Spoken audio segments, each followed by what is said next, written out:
We have a lot of people here. There's a few more that'll probably trickle in, but we can go ahead and get started.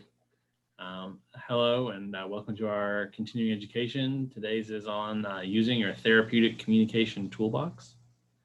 If you are a current CASA volunteer, your hours for completing this continuing education will be logged for you. You don't have to do anything else. If you're a member of the public attending, we're really glad you're here. And if you'd like more information about becoming a CASA volunteer or other ways to support our organization, just drop me a message in the chat or send me an email after. And if you need proof of completing this training for an organization you work for or volunteer for, just let me know as well.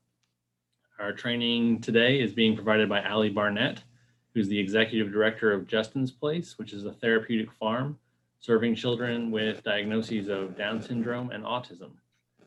Justin's Place is available as a resource for children in family court cases, which CASA volunteers work with. And it's listed in our CASA resource directory, which is available right on our CASA volunteer dashboard on the website. That's a great resource to have. That's our resource directory. You should check it out if you haven't.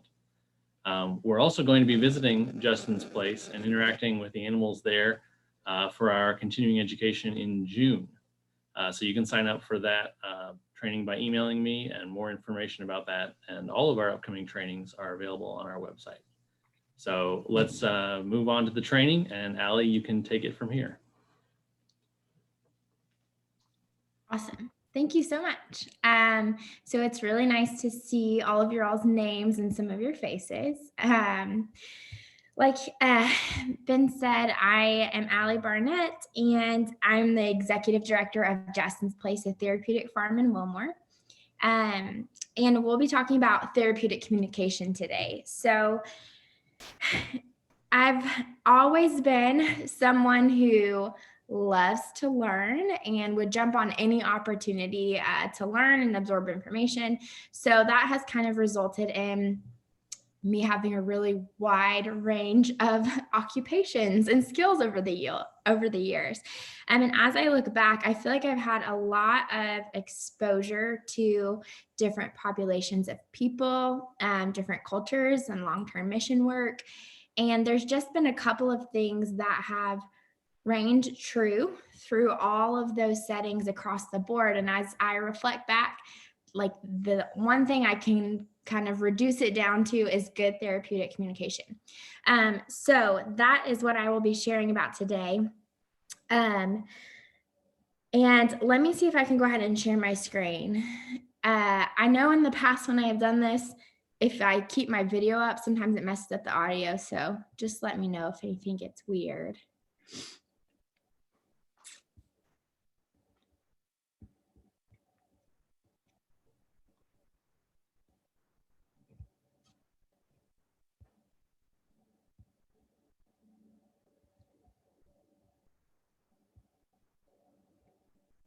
Okay. Can you guys see that? Yes, it looks good. Okay, thanks. And since I'm on my laptop, I won't be able to view the chat. So I guess if you can just read it out to me or however it works out. Yep, I'll let you know. Okay, cool. Here we go. So I know a little bit about CASA personally, and I feel like you all wear multiple hats and have a lot of different roles, and I identify with that. But something that I kind of view CASAs and CASA volunteers as all encompassing is that you're a servant, and what you're doing is serving the kids, you're serving their families, and you're ultimately serving our community. And so therapeutic communication is just the most effective tool for me personally, as I've always had a servant's heart and really tried to be a servant, even when it's hard. And that's kind of been like a personal mission of mine. And so I'm excited to kind of come at this with that perspective of servanthood and serving our clients and our people and our families. And my hope is that we can walk away from this with a toolbox, if you will, of different things that you can reach in and pull out when you're in challenging situations in your home life, in your work life, in your volunteer life. And because if something is effective, it should ideally be effective in every setting of your life, right? So it would be excellent to use this in your work as a CASA, but I hope it also overflows into every aspect of your life. So these are just some tools, as I said, that I've kind of gleaned over the years of a varied experience within my work. So of course, if you guys will just kind of keep yourself muted unless we're talking, like, please feel free to interject, to jump in. I'm going to try and keep it super engaging and interacting. There's practice portions throughout the whole thing, so it'll be really boring if you guys don't chat back with me. So feel free to type it in or unmute yourself and give me some answers. There's no right or wrong answer. I think it's just kind of a good learning experience to explore and put some things into practice. So before I share some personal things and some ugly things in this presentation, I'm going to give you some pretty pictures. I want you to feel comfortable and confident about where this information is coming from. And so that starts with my background. I am a registered nurse. I worked full-time as a nurse for 7 years in a variety of settings: med-surg, ICU, ER. I did telephonic case management, and I worked in inpatient psych facility. I kind of was all over the board, and I never just had one job. I was always working at 2 facilities because I really love to stay busy. I am a PATH certified therapeutic writing instructor, and I've been that for 6 years. Sorry about that. My email likes to pop up every now and then. So I am certified to teach writing lessons to a variety of disabilities. I'm a therapeutic level foster parent and have been a parent for 3 years to 3 amazing boys. Since I have identified them as foster kiddos, I can't show you their beautiful faces, but that's our family right there. Along with me and my first nonprofit I started, Safe Haven Equine Ministries, along with my husband. We serve primarily foster children through a curriculum I'm certified in called Stable Moments. And that is a trauma-informed curriculum that uses horses as a tool to teach children with life skills. So that's kind of my background. That's where a lot of this information has been gleaned through professional training, but also just through trial and error of experiences. So, you get trained all of these things, then you apply it in your work and you keep what worked and you throw out what didn't. So this is kind of what I have kept over the last short 30 years of my life that has worked really well for me in every setting that I've been involved in. Okay, so I just would like to start with, again, a little personal experience and a mental image for you guys that maybe will, I'm sure some of you have come into contact with parents who are feeling this way. So I don't know if anyone identifies with this picture, but this was me about 3 years ago. I remember at one point working full-time at a hospital as a nurse, running Safe Haven Equine Ministries 3 nights a week, and also taking care of the horses and the volunteers and the fundraising and the marketing. And then we got our 3 boys. Our first foster placement was 3 boys, and I was a first-time mom overnight. I specifically remember a time where I sat down and looked at my planner and I needed to find 30 minutes to run and go buy horse feed from Tractor Supply, and I could not work it in. And I was just so overwhelmed at that point in my life, now 3 years ago. And I remember crying in the shower. Okay, this is ugly, vulnerable, but just to give you a good picture, and trying to set up my kiddos so that they're safe and entertained for like 15 minutes so I can just hop in the shower really fast and ugly cry. That's the level of stress that I was under at that point in my life about 3 years ago. And this is where I want to start, because the only thing that I needed in that moment was empathy. And empathy is a really hard thing to fully grasp and put into practice.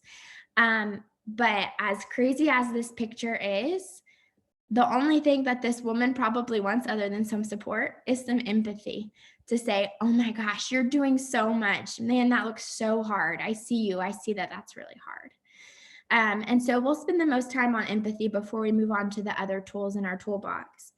But I would imagine that as CASA workers and volunteers, you guys come across people a lot of times who feel this way and are in that moment of just extreme stress in their life. And empathy is a great tool to meet them where they're at. So I don't know. This is our empathy hammer that we are starting out with.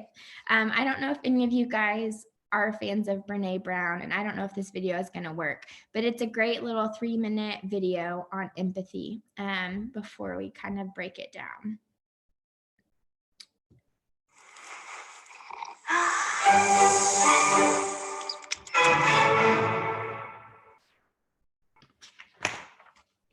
So what is empathy, and why is it very different than sympathy? Empathy fuels connection. Sympathy drives disconnection. Empathy, it's very interesting. Teresa Wiseman is a nursing scholar who studied professions, very diverse professions where empathy is relevant, and came up with 4 qualities of empathy. Perspective taking, the ability to take the perspective of another person or recognize their perspective as their truth. Staying out of judgment, not easy when you enjoy it as much as most of us do. Recognizing emotion in other people and then communicating that. Empathy is feeling with people. And to me, I always think of empathy as this kind of sacred space when someone's kind of in a deep hole and they shout out from the bottom and they say, I'm stuck, it's dark, I'm overwhelmed. And then we look and we say, hey, climb down. I know what it's like down here, and you're not alone. Sympathy is, ooh, it's bad, no, you want a sandwich? Empathy is a choice, and it's a vulnerable choice, because in order to connect with you, I have to connect with something in myself that knows that feeling. Rarely, if ever, does an empathic response begin with at least. And we do it all the time, because you know what? Someone just shared something with us that's incredibly painful, and we're trying to silver lining it. I don't think that's a verb, but I'm using it as one. We're trying to put the silver lining around it. So I had a miscarriage. Oh, at least you know you can get pregnant. I think my marriage is falling apart. At least you have a marriage. John's getting kicked out of school. At least Sarah is an A student. But one of the things we do sometimes in the face of very difficult conversations is we try to make things better. If I share something with you that's very difficult, I'd rather you say, I don't even know what to say right now. I'm just so glad you told me. Because the truth is, rarely can a response make something better. What makes something better is connection.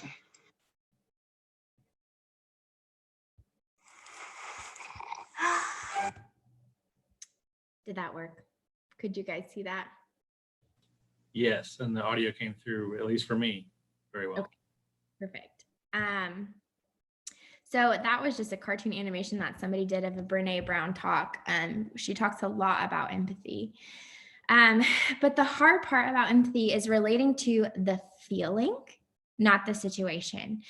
And the situation can be really irritating and hard not to focus on, but it's not about the situation that, oh, at least you can get pregnant or your other kid's doing great. It's about the feeling behind what the person is saying. So consider a comparison of 2 different levels of busy. So in this scenario, being myself and someone else that I know, okay, it's the feeling of being overwhelmed, as I just described, kind of in that last picture. So, one person has a new parent, they're a new parent, they have a job, and they're responsible for running something. The other person doesn't have a job, has college classes. Okay, so 2 totally different situations, but the same feeling of, oh my gosh, I'm drowning, I can't handle this, right? So when I was in this point of my life, I would get annoyed when people would say, to be frank, like, I'm so overwhelmed. I'm like, oh man, I wish I had your life, but that was not empathetic of me at all. And it was hard for me to like identify, man, I feel this way. She is feeling that same way. It doesn't matter what the circumstances is. Her feelings are valid, and I need to validate, man, like that looks really tough. I'm sorry that you feel overwhelmed in this moment. So it's addressing the feeling and not the situation. And this is really important, especially when the situation is totally different than what you're going through, because it can be hard to relate. Keep hitting the wrong button there. A great way to use empathy is as a tool to diffuse. So, whenever I worked in an inpatient mental health facility, I worked there primarily with kiddos ages 5 to 18 and in the adolescent recovery unit. So this was an acute crisis place. They only came here whenever they were a harm to themselves or others or had a serious addiction. So I was nonviolent crisis intervention certified and learned some de-escalation techniques in the classroom that I was able to kind of apply in that setting and see what worked and what did not work. Almost every time, if you were empathetic and you validated the child's feeling, no matter how crazy it was, it diffused them very, very quickly. I am thinking of a time when we were in the inpatient setting and we had a hall full of preteen and teenagers, and we were waiting to move out to the gym or somewhere else in the facility. And we had this teenage girl who was cussing and stomping her feet and saying that she had to pee. Why can't we go? I have to pee. Why can't we go? And I observed the whole scenario of this nurse kind of say, well, we're not going anywhere until you put your back on the door, which is what they had to do before we could move on. And you better stop cursing, or I'm going to write you up, whatever it was. She kind of snapped back at her.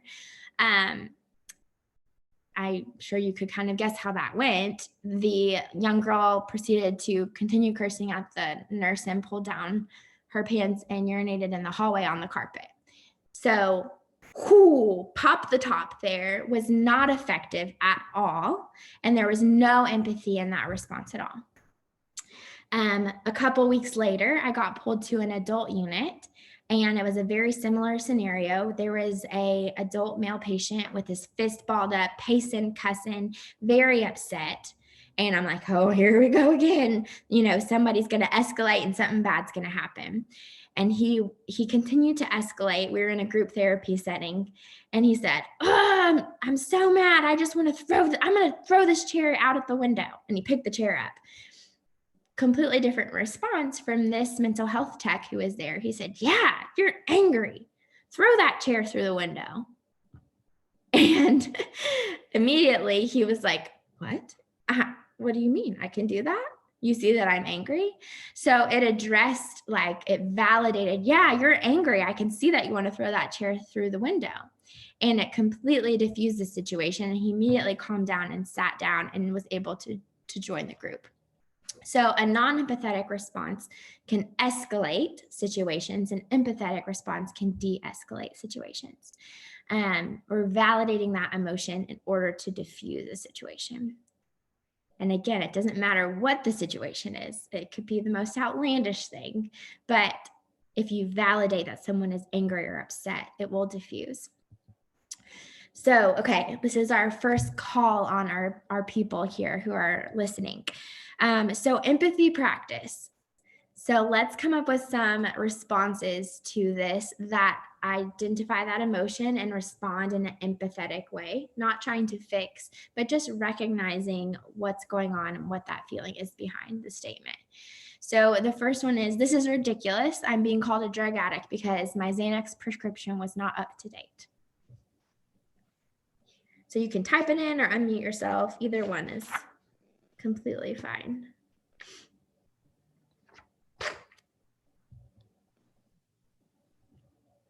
What would an empathetic response be to that?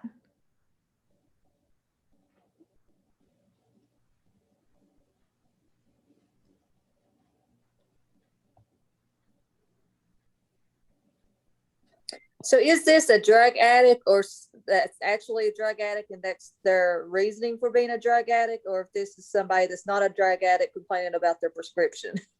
So the great thing about empathy is it doesn't matter. I think the approach would be different in my experience. Yeah, sure. So that makes sense. But you can identify an emotion and address and validate an emotion regardless. So what emotion would you say is behind that? I think the person's experiencing some anxiety for sure. They don't know what to say. They don't know where their feelings are. And they're sort of going into a panic reasoning mode. Yeah, exactly. So panic, trying to reason out of it. Anxious, this is ridiculous. That sounds angry, right? So an empathetic response could be, you sound angry, and just leave it at that. Or it seems like you're really angry because someone's calling you a drug addict. It seems like you're upset because someone's calling you a drug addict. Okay. Yeah, that's really good. So next one, I hate my school and I miss my friends at my old school. What would an empathetic response be to that?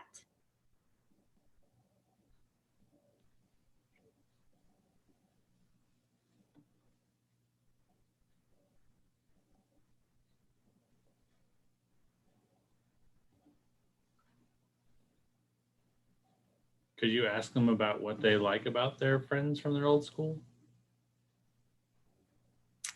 Yeah, so that would be like an inquiring question. What's the emotion behind this one? What's a guess?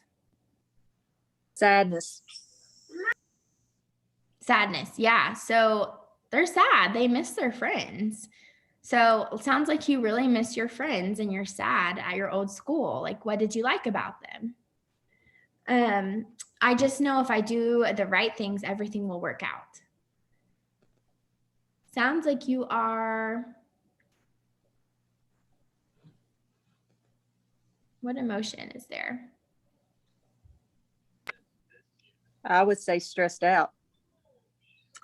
I just know if I do the right things, everything will work out. Yeah, it could be definitely stressed out. And that could be a clarifying question like, oh, it sounds like you're stressed.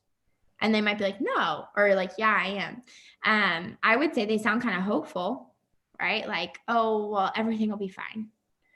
And Stephanie says they sound kind of maybe lonely. Carol said they sound optimistic. Rita said they sound stressed and want to be perfect. Yeah. Yeah, those are all great.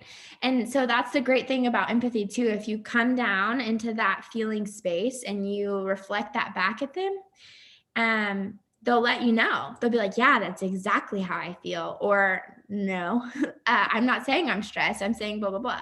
And so it will help them kind of work through their thoughts about it as well.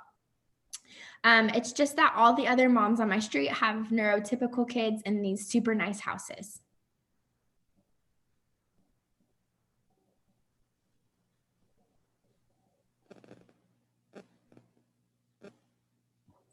What's possible feeling behind that one? Casey says feeling isolated, feeling less than from Stephanie. Yeah, less than, isolated. So like super sad, like deep emotions, beliefs behind that statement. So if you recognize that and say, man, like it sounds like you're feeling really alone right now, she's gonna be like, yes, that's exactly how I feel.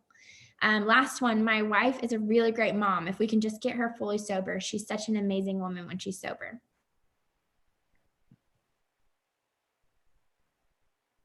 How's that person feeling?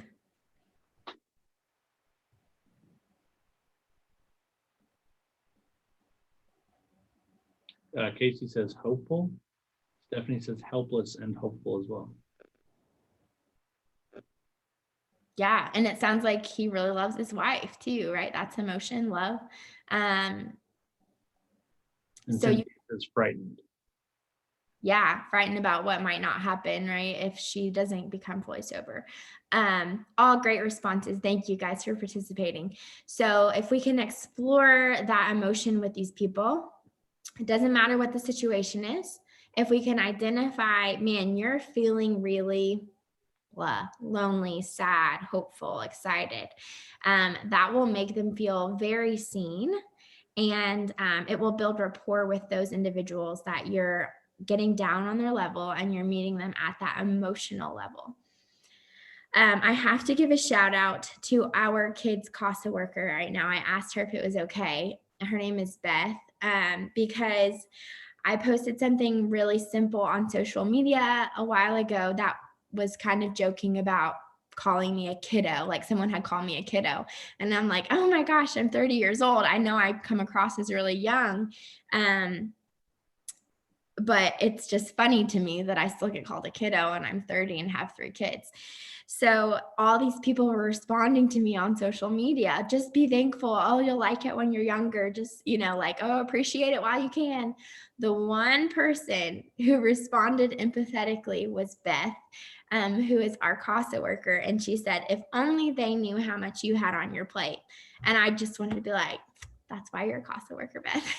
She's awesome. And it was the only response that made me feel validated in what I said and seen, and didn't kind of brush off what it was that I was saying. Okay. Flip ahead here. So any questions or thoughts on empathy before we move on to the next one? Like I said, that'll be our longest one. So.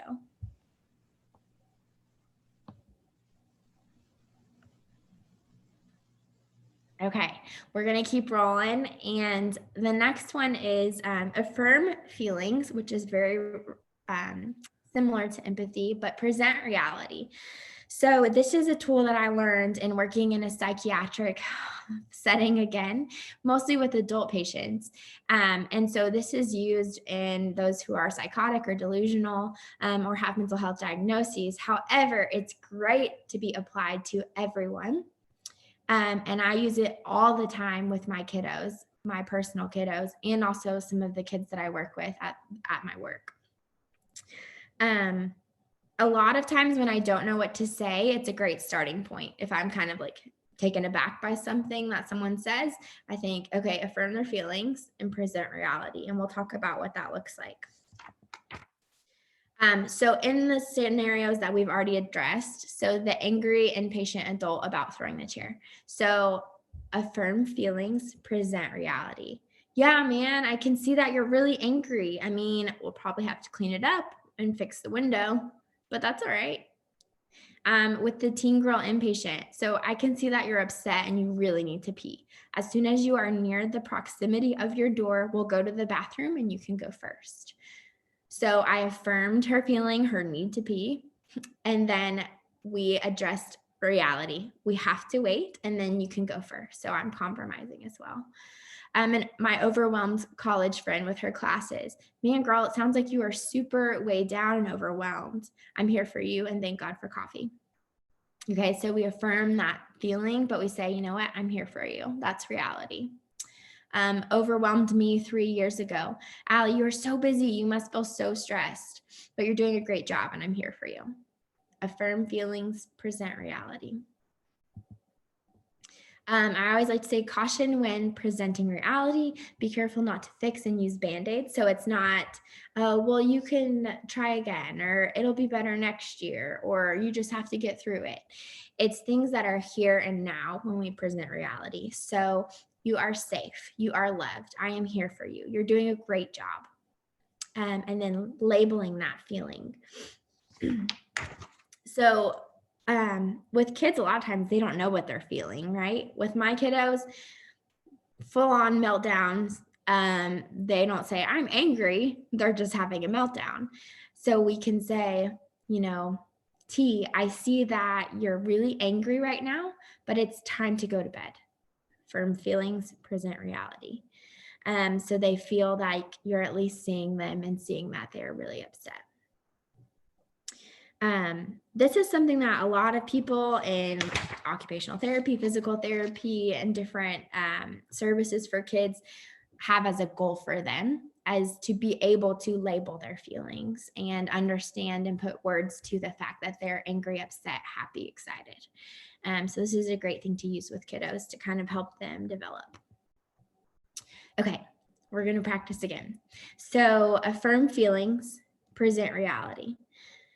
Money is so tight right now. I just don't know what to do. My kids and partner are looking to me to support our family. So how are you going to affirm feelings, present reality to that person?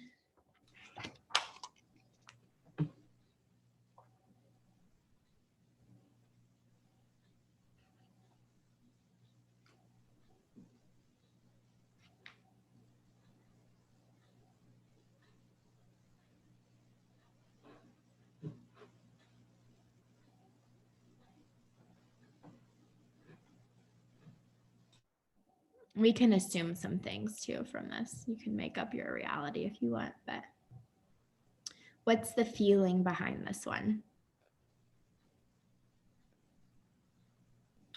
Carol says, wow, that sounds stressful, but it might be time to look for a job. Yeah. So man, that sounds stressful, but might be time to look for a job. That's a great reality check and something that's here and now. Yeah. Rita said she sounds worried, and Christy said that she's feeling defeated. Yeah, feeling defeated. So it sounds like you're really worried. Sydney said, I'm sure that's making you stressed. Yeah, I'm sure that's making you stressed. And present reality, I'm here for you. Or let's go down to the unemployment office to see about getting a job. Or you're doing a great job supporting your family. Maybe they are, you know. And so next one is, it's ridiculous. My kids got taken. I literally turned my back for 1 second and my kids were given to a stranger. Affirm feelings, present reality.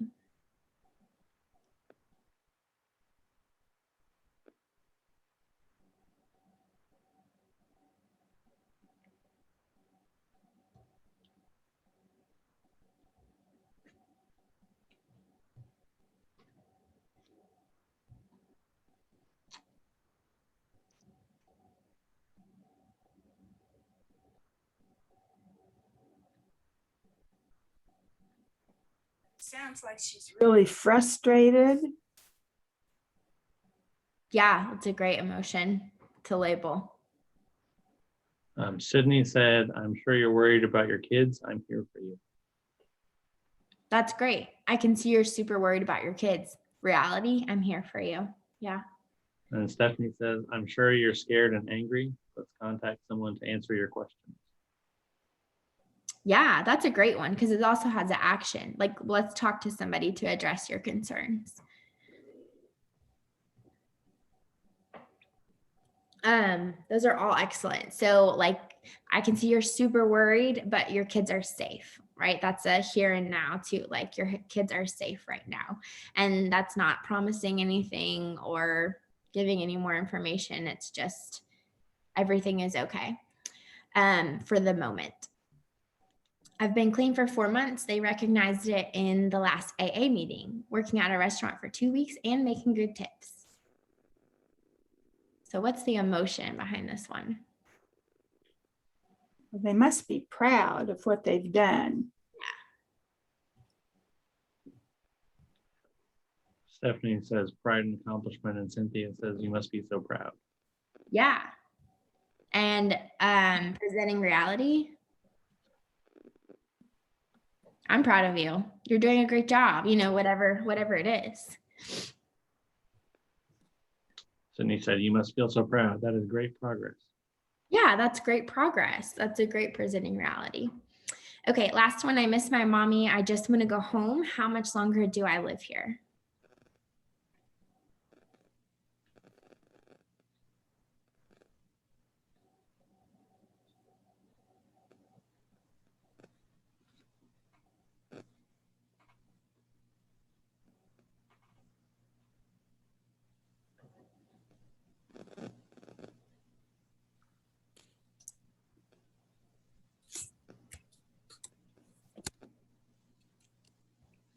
Stephanie says, I'm sure you do miss your mom. You love her and she loves you very much. That's excellent.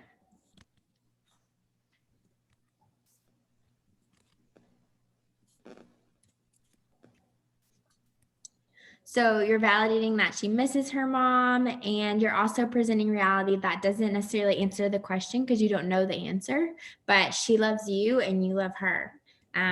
And you could also say, you seem really sad because you miss your mom, right? You're labeling that emotion for that kiddo. Okay. Nice job, guys. Thank you. The next one is mirroring. So have you ever heard the idea that when someone is into you or interested or likes you in any level, they will mimic your actions? So if you're chatting with someone like this, they might put their fist up. If you scratch your nose, they might scratch their nose. So it's things that we do subconsciously that we don't even realize. But once you realize that is giving nonverbal positive feedback, you can actually use it to your advantage. So I think this picture is a good example. Like these men here are chatting, they're both kicked back, knees up, hands behind their head. And these women are chatting, same mannerisms with their hands. Couples a lot of time will mirror each other whenever they're in tune to each other and really listening and enjoying each other's company. So it's as simple as matching your voice, your facial expressions, your body language, your posture, your pace and cadence of your voice, and your energy level. It subconsciously builds rapport with whoever it is that you're engaging with. So an example for this would, a kiddo runs up to you and says, oh my gosh, you'll never believe what I built yesterday. I want to show you. So what should we do? We should go, oh my gosh, no way. So same energy, same tone of voice, same body language, right? Let me see it. This is why grandmas exist, right? Because parents cannot do that all day long. So grandmas and granddads can be that excited every time for their kiddos. Another example would be your spouse comes home, and when you ask about their day, they say it was all right with their head and voice low. And after a big sigh, they slump down on the couch. So if I'm cleaning the kitchen, I'm like, oh, like, tell me about it. And I just keep doing what I'm doing. My voice is perky. Versus if I walk over and I say, oh, that sucks. Tell me about it. And I bring my energy and my voice down and I sit down on the couch with him. So I'm mirroring that energy. He would be much more likely to share with me if I come down and meet him on that level versus if I stay on my perky level of whatever's going on at the time. Okay, so when it comes to mirroring, it's a great tool because you're building rapport with them, you're getting on their level. Same thing about when we talked about anger with empathy. Oh, this is making me so angry. You can meet them there. Yeah, that seems really infuriating. I can see why you're angry. So we're mirroring our language, our facial expressions, our body posturing. And then once we've met them there and they feel seen and heard and they've built a little bit of rapport and trust with us in that moment, then we can try to change that energy to whatever it is that we need. So scenario one would be that hyper child who's all wound up and bouncing off the walls, and we need to have them sit down and have a calm and serious conversation. So we can meet them at that high energy and say, oh my gosh, let's jump 5 times and let's get out some of that energy. And then we can start to bring our energy down and be like, oh, can you be quiet? You know what? I have a question to ask you. And they will subconsciously start to change that energy because you met them at their level and now you're trying to bring it down. Same thing with that exhausted spouse after work. So say you have this exciting date planned. If I come in, I'm like, oh, Jeremy, come on, let's go. We got to get out the door. And I don't have time to listen about your bad day at work. Versus if I sit down and I bring my energy down and we hash it out. And then I'm like, all right, I see you. I'm feeling your low energy. Can we start to pick it up so that we can start moving towards the door and go out on our fun date that we planned? So you can use it to your advantage to kind of change and get someone on your level, but you've got to first meet them where they're at with that mirroring tool. Okay, no practice for that one. You guys are off the hook. The next one is open-ended questions, which is super straightforward, oldest trick in the book, not utilized probably near enough. This is a great tool for finding more information and learning what's important to people, what they want to share about, helps build relationship. And it breaks that close-ended question loop. So when we did stable moments at my previous farm, we had a lot of high school girls, which are hard to crack, right? Emotionally, sometimes they can be tough ones. So it was like, do you have a pet? Yes. How old are they? 7. What breed? Oh, it's a golden doodle. Are they a good dog? Yep. And I'm just like sweating, trying to keep the conversation going.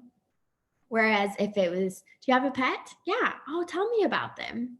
So they can share whatever they want about their pet. And they might go into great detail about how they save their money to get the pet, or about how their pet reads their mind, or whatever it is that they want to share with you.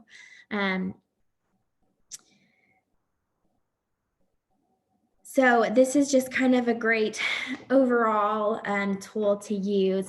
And there's certain sentence starters that can kind of benefit, and you can kind of stow away in your mind as like when conversation's dry, or you just want to kind of see where the conversation's going to go if it's directed by them. These are some sentence starters that you can use. So tell me about. Our oldest kiddo is 13 years old. And if I say, how was your day? It's always good. Well, why was it good? I don't know. But if I'm like, oh, tell me about your day, he'll say, it's good. And I'll say, tell me about it. And he'll be like, oh, well, my teacher brought us candy, and I got an A on this paper, and he'll give me details, whatever he wants to share with me. What do you think? What do you think about going to school? What do you think about trying a new sport? What do you think about what's going on right now in the court case? What would happen if? That's a great exploratory question. How can we accomplish something? How can we make this work? I wonder, and we'll get to that one with the get curious is a great tool to use as well. Okay. Doing good. So this next one is like overly simple. It will be one of our last tools that we're going to go over. And it's definitely the easiest one when it comes to therapeutic communication, but it's powerful, I guess, if I can say that. It's a power tool. So reflecting back is a great tool when you're just kind of trying to validate someone. It does no good to understand someone if they don't know that I understand them, right? So again, when it comes to a 13-year-old boy, he could be complaining on and on and on about something. And I fully understand where he's coming from, because I remember feeling that way when I was 13. But he doesn't know that. So how can I make him know that? I'm going to reflect back what he's feeling or what it is that I see. So if he is saying, oh, like I've saved all this money for this concert and you're not going to let me go, this is so unfair. And he's complaining about something and I need to make him feel understood and heard, I can just reflect back and say, it looks like you really, really want to go to this concert. Or I can tell you really want to go to this concert, P. And he'll be like, yeah, I do. You understand. I'm not going to let him go to the concert, but at least I can reflect back and say, I see that you really want to go to this concert. Oftentimes we don't need to say anything from our own point of view. All we need to do is reflect back what it is that they're giving us. So we can rephrase, restate, or make an observation about what was just said by someone. Sounds like is one that I use all the time. Sounds like you're super upset. Sounds like you really would love to go. It sounds like you kind of like this girl.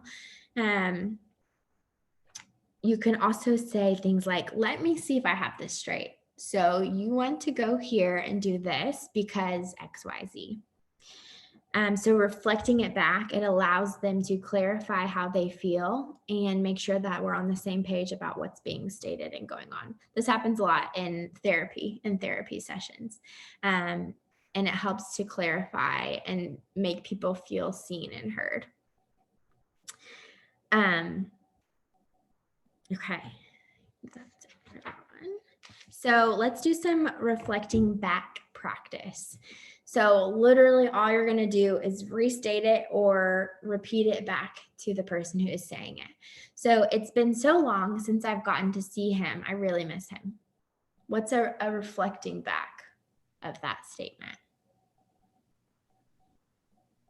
And if you don't know where to start, sounds like is a great sentence starter.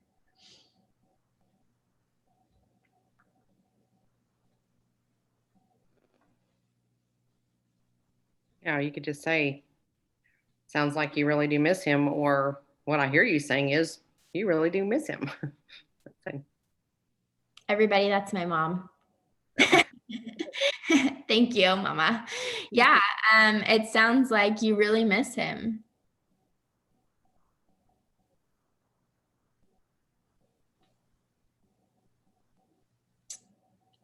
Let's move on to the next one. So I went to the water company to pay my bill, but they were closed for lunch, so they shut off my water.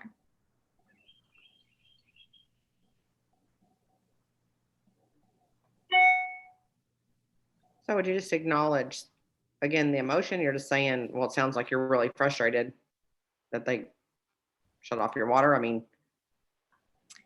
Yep. Or, so let me get this straight.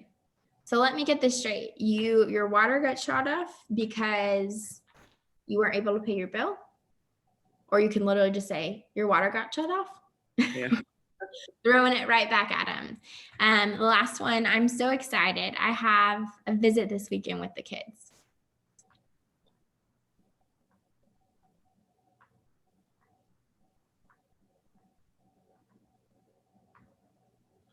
Sydney says that must be so exciting to see them. Yeah, that's great. You're just rephrasing right there. Cynthia says, sounds like you're really looking forward to it. Good job using sounds like. Yeah, sounds like you're really looking forward to it. Okay. Nice job, guys.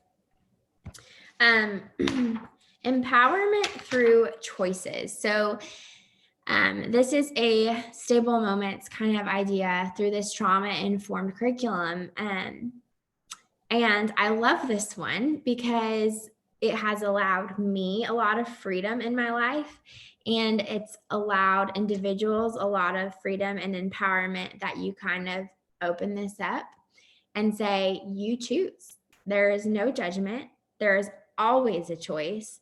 There are very, very few things that are truly fully out of your control and or mandatory in society.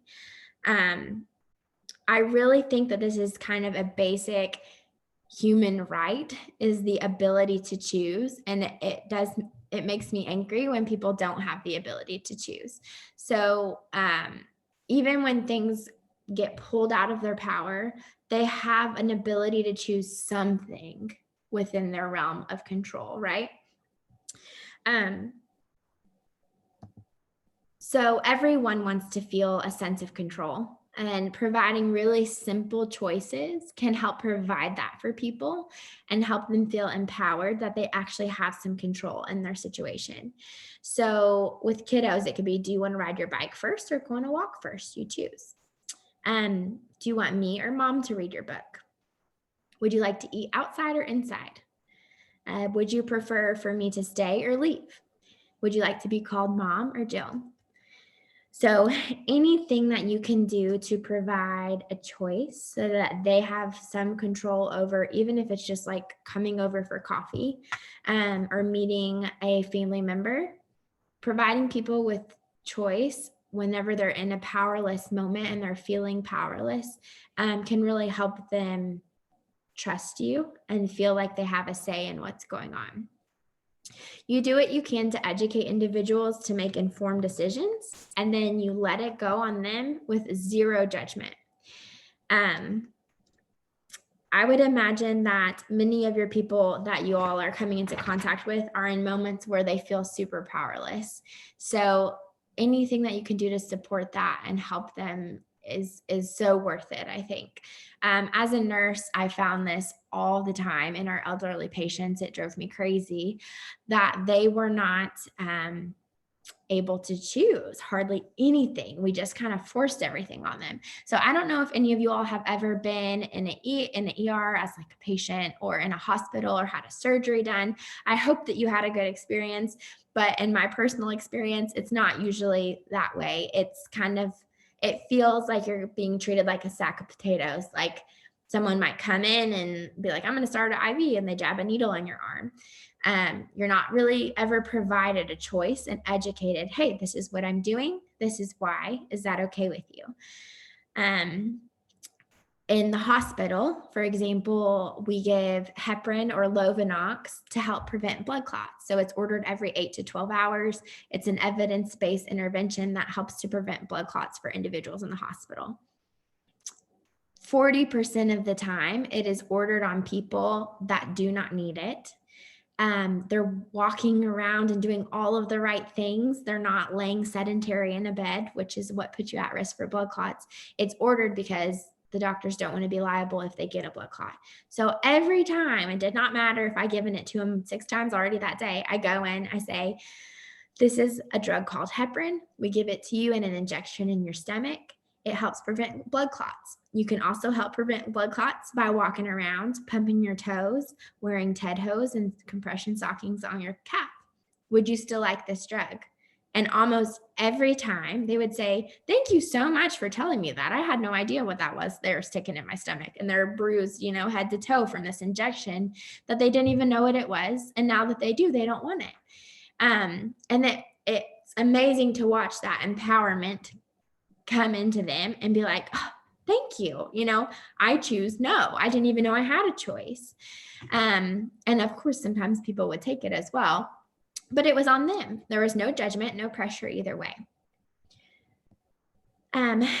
What is mandatory in life? Very few things, right? Like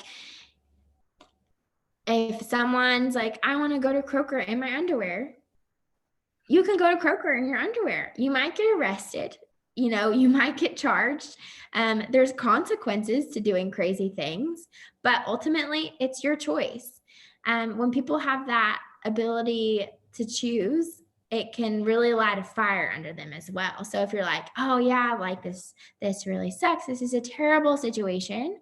But you know what? You can choose to do all of the right tiny baby steps along the way that will get you to that end goal of whatever that is, getting your kids back, or pursuing adoption, or becoming clean and sober.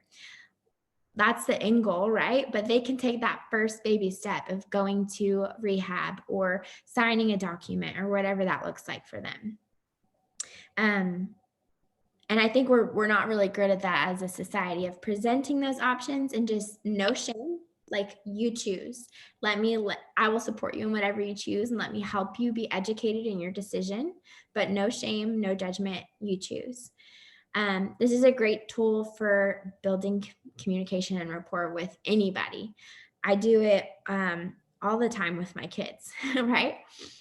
So you can choose to flail and have a tantrum in the driveway. I'm going to carry you into the house. If you continue. So you can choose to stay and be carried into the house, or you can stand up and walk in. You choose, right? And with my children at work, it's usually challenging situations that this comes into play. But if you choose to hit me in the face, we will be all done. If you don't hit me again, we'll play for 30 more minutes. No judgment, you choose, right? So it's in their court, and then there's just a consequence accordingly. Okay.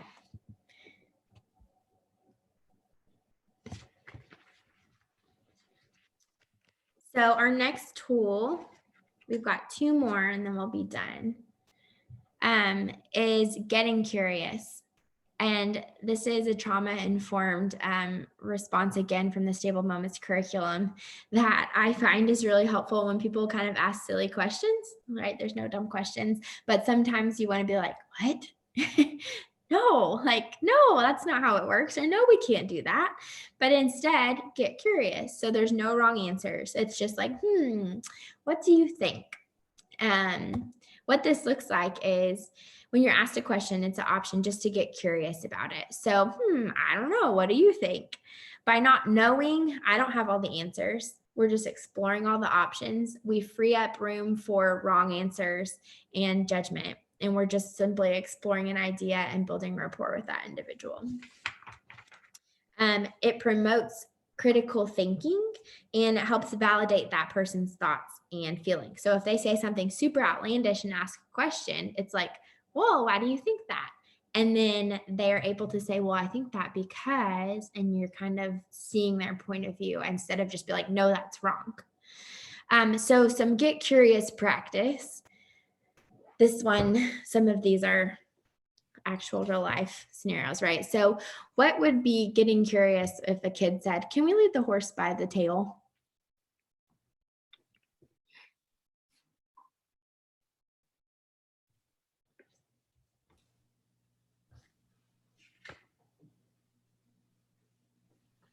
Cynthia says, why would you want to? Yeah. Why do you want to do that? Do you think the horse would like that? That's a good one. Do you think the horse would like that? Yeah. What do you think would happen if we tried? Ruth Yeah. says, do you want to get kicked? Yeah, that's all good. Good. Getting curious. Let's talk about that. Can you pick the kids up from school tomorrow? So yes or no would be what it would be a typical, but how do you get curious about that?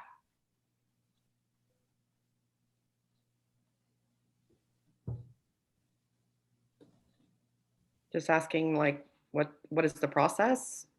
I mean, Carol says, why? What do you have going on? Yeah. what's your conflict? Yeah. What's going on that you can't pick them up? Have you asked your parents if you can pick them up? Why do you need me to pick them up? I mean, getting curious instead of, no, I'm too busy.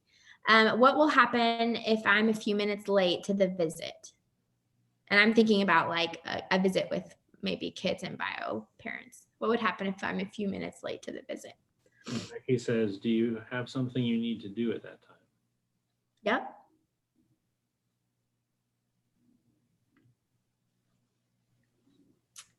Do you have any reservations about the visit? I mean, Yeah.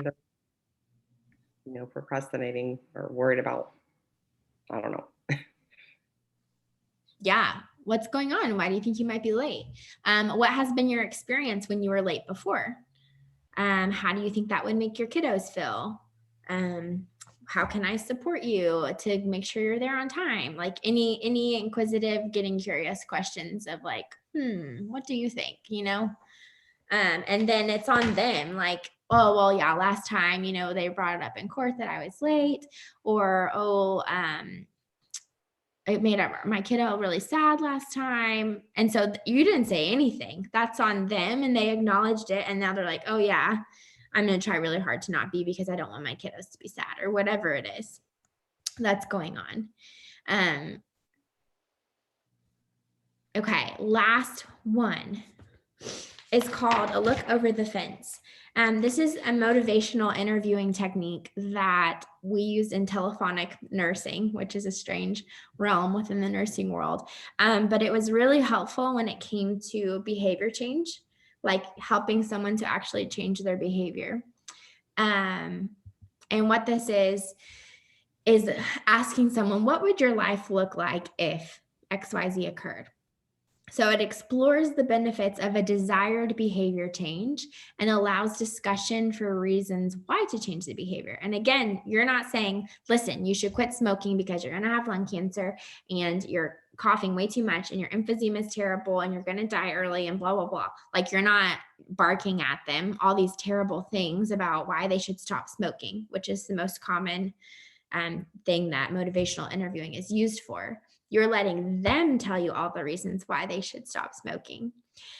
So this could look like, what would your life look like if you were able to get sober? And then they could say, well, I would save a lot of money. I would be able to keep the job. I blah, blah, blah. So they're listing all these reasons. I would have my kids all the time. And you can be like, man, those are all super good reasons, what can we do to start making that happen? What would your life look like if you broke up with your boyfriend or girlfriend? So that could be a hard one. And they might give you some pros and cons, but it would be maybe that they could see that they would have more freedom and be more emotionally healthy on the other side of that decision. So a look over the fence is a great motivator to kind of help a behavior change. And I know that might be a little bit outside of the realm of many people, but it's also just kind of a great way to see how people think about things and how are they viewing, this change in their life or what this could look like for them. Okay, so kind of in review, we started with empathy. We have affirm feelings, present reality. Mirroring, body language, tone of voice, cadence, energy, which can also kind of overflow into energy modulation. Open-ended questions, reflecting back, simply restating what that person said to you to validate and kind of clarify that that's what they meant. Empowerment through providing choices. Getting curious about why that question was asked and how they're seeing it from their perspective, and a look over the fence, and trying to motivate and oversee how they would view a change or behavior change in their life. So that is all that I have for you. I'm sorry that we ended early, but I'm sure not all of you are upset about that. Okay, so I'll come back to here. So thank you guys so much. And I would love to answer any questions. I don't know if there is any about anything across the board from what we do at Justin's Place or anything that we covered with the therapeutic communication. I've got one, Allie. Can you hear me? Yep. Okay. Because I came in a few minutes late and I missed a little bit on the empathy. So I wanted to just ask if when you're showing empathy as a mom, like with kids or, however, you're always wanting to be the problem solver and have the solutions. So when you are being empathetic, is it totally just acknowledging what they're feeling and sitting with them, or does it include do you ever share a past experience to kind of relate with them, and do you offer solutions? Like what's the boundaries of empathy? I probably covered it and I missed it because I was about 10 minutes late, but yeah, so what we kind of talked about was there's a time and a place for everything, right?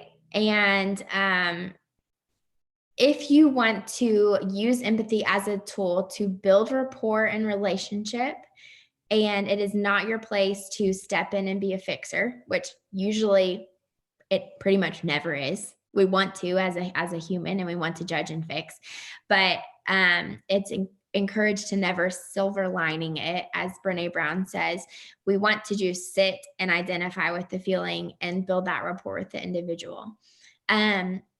I always say you can ask permission. That's something else I could have put in this training, is ask permission. So like, hey, would you mind if I told you a story about something that you're making me think of right now that's kind of similar? Or would you care if I prayed with you? Whatever it looks like. Would you care if we chat about this later and maybe we could talk about some ways that I could support you?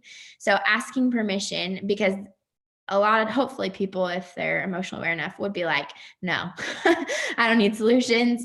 I don't want you to pray for me, whatever it is. Or maybe it's like, yeah, at another day we can do that. But right now I just need to cry. okay. I would say err on the side of no.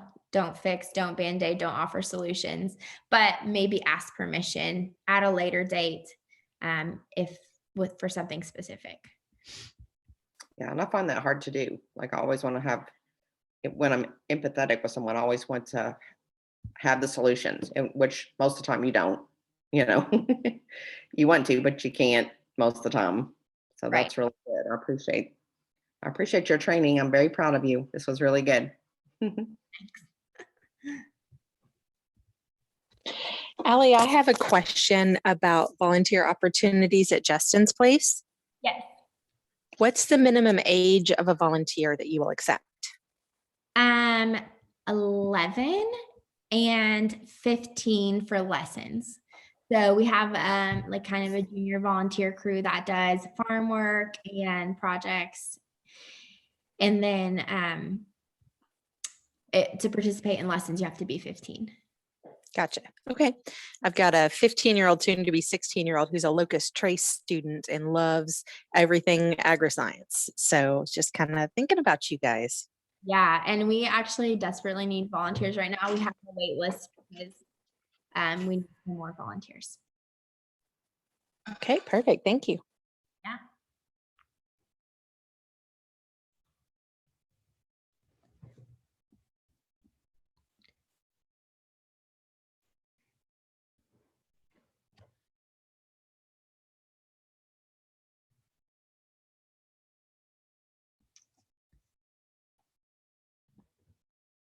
Anything else, or you think we're good? If there aren't any more questions, and Allie, I can include in our wrap-up email to everyone as links to Justin's Place's website and Facebook and stuff like that. I'll also be sending out a CEU feedback form, which helps us know how we did and what you're interested in for future CEUs. Our next training is Fostering Futures on May 29th. That's an all-day in-person training at CASA of Lexington's office, and that's for CASA volunteers who are advocating for older children who might be turning 18, aging out of the system, or just becoming adults soon. And then the next one is in June. I believe it's June 12th, and that's at Justin's Place. It's a Saturday training, and we're going out there to do a lunch and learn and get hands-on with the animals out there. So everybody watch for that follow-up email from this. I hope everyone really enjoyed the training. I really did. I gained some new tools for my toolbox, so thank you very much, Allie. Thank you so much for having me. Nice to see your all's faces too. Thanks, everyone.